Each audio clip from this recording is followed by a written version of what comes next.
Hi Gurudev students, myself Savita Agarwal madam will teach you and revise History Lesson 1 Medieval India Where, When and How. This lesson already you studied it and understood it in the month of April. Mrs. Reena Jain ma'am taught you this lesson. Just we will revise it in brief and see the main important points of this lesson. This lesson is concerned to prehistory and history. History means it is the study of past, and history is divided into history and prehistory, and further history is divided into ancient, medieval and modern period. And we will see the ancient is, the meaning of the ancient is very old, and medieval is derived from Latin word meaning middle age. In Europe, the medieval age was also known as the Dark Age, and it stretched, means it started and followed from 600 to 1500 AD. This age was known as the Dark Age, and with the coming up of Renaissance, the modern age began in Europe. It became stronger with the Industrial Revolution.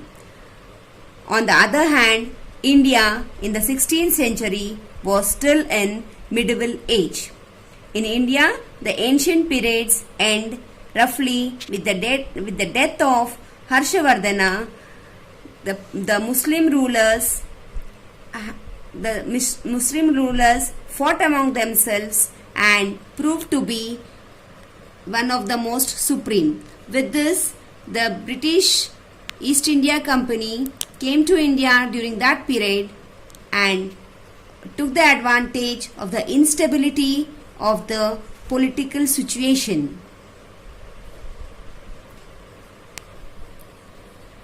During this political instability, Muslim invaders, Tatars, Muhammad Ghazni and Muhammad Ghori proved themselves to be the most.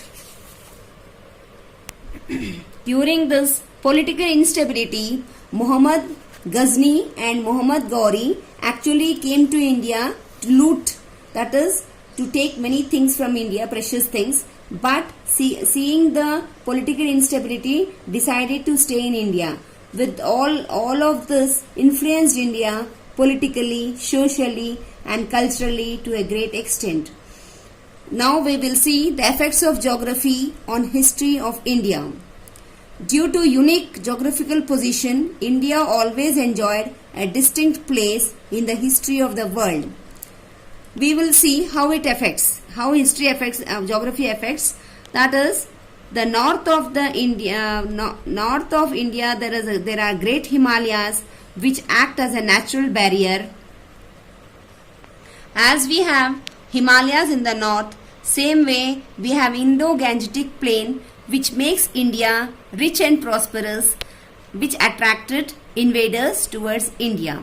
And as we all know, the India, in the lower part of the India, it is a peninsular in shape with Arabian Sea, Bay of Bengal and Indian Ocean surrounded all three sides. Seeing all this, the traders carried the stories of India's prosperity outside the world, and they named the India as a golden sparrow, that is Sone ki Chidiya. Names of the subcontinent. India was named with different names. It was named as Bharatavarsha, the land of Bharata, and then later the word Hindu became Hind and the people began to know as Hindi. The country where Hindi people lived was known as Hindustan. The famous Urdu